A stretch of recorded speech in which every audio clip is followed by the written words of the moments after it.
having some fun, and in the Chuckle-Bunker, we've got some dried beans and hand sanitizer and all the toilet paper you could ever want in a hermetically sealed location. And once again, here to deliver his high-concept bon mots directly into the void is Tyson James Thoreau.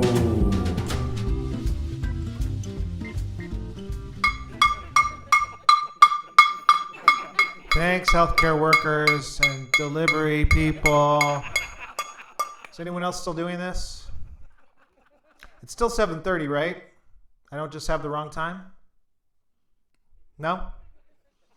We just stopped giving a shit collectively? Okay, then. We're not going back to handshakes again, are we? Shaking someone's hand is going to be like third base now. I'm okay with that. Handshakes were almost always awkward anyway. The timing was always off. They were always too squeezy or too mushy. They were never in the Goldilocks zone. So, good riddance to handshakes. And also to uncomfortable hugs with casual acquaintances who self-identify as huggers. I'm just a hugger, they used to say, as if that made it okay. Not anymore. I'm glad we now live in the post-hugger era. An era in which casual hugging is to be shunned and shamed. That's as it should be. And I hope this means the end of holding other people's babies. That's something that never appealed to me. I don't want to hold your baby. That isn't personal. I'm just not sure what I'm supposed to get out of that. And there's a chance, right? No amount of softness or cuteness would make it worth the risk for me to hold your baby. And that's before this virus thing became part of the equation. I'm okay with a moderate amount of fascism, as it turns out, when it comes to grocery stores. The sneeze shields at the grocery store aren't going away. That's good. And I hope we never go back to the anarchy of two-way grocery aisles. I love the new one-way system. Although, some planning on your part and some forward momentum is required, or you risk being judged silently from a distance by a masked stranger. And if you have to consider the relative merits of peanut butter varieties, you must pull all the way off to one side. But come on, it's peanut butter. You should have had this one figured out a long time ago. It's Jif. The answer is creamy Jif.